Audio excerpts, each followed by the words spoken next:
Voici le numéro 2. Lors de l'inspiration, vos poumons se remplissent d'air car le volume des poumons augmente. La pression à l'intérieur des poumons est alors de 98,0 kPa avec un volume de 500 ml à 37 degrés Celsius. Si la pression extérieure est de 760,0 mm de Hg à 20 degrés Celsius, quel est le volume d'air inspiré en litres? Ce qu'on voit, c'est qu'on a des conditions de gaz qui sont modifiées. Ça fait donc référence à notre formule générale des gaz. Alors, si je sors mes données, j'ai 98 kPa, volume de 537 degrés Celsius.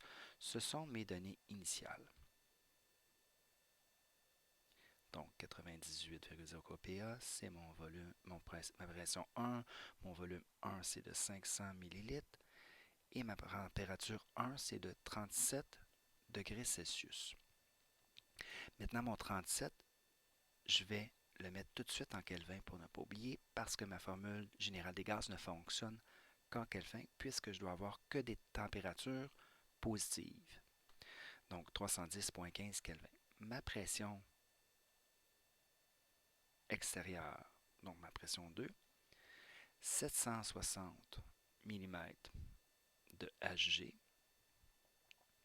Ma température de 20 degrés Celsius, je fais comme la température 1, j'additionne 213,15 pour obtenir ma température en Kelvin, donc 293,15 Kelvin.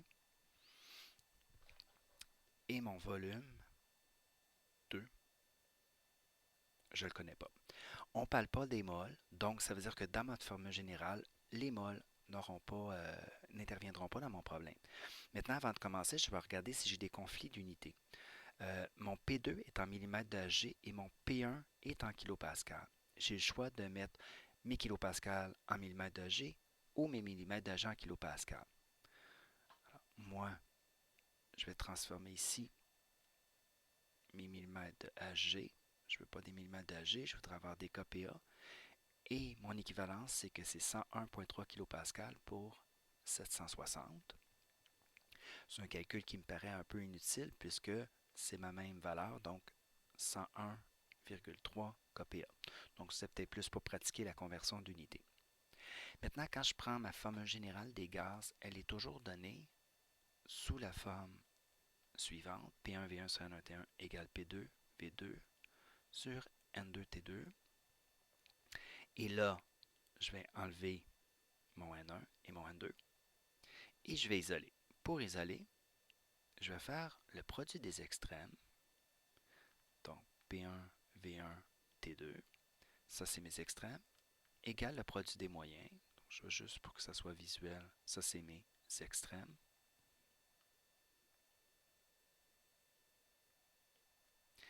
Et le produit des moyens, c'est P2 V2 T1. Donc ceci, ce sont les moyens. Et ensuite, je vais isoler la variable qui m'intéresse. Donc, je veux isoler V2. Alors, P2 est multiplié par V2 et T1 aussi. Donc, je vais faire l'opération inverse. Je vais donc diviser par P2 T1. Et pour garder mon égalité, je dois le faire des deux côtés. Donc, ma formule pour trouver V2, c'est P1 fois V1 fois T2 divisé par P2 T1.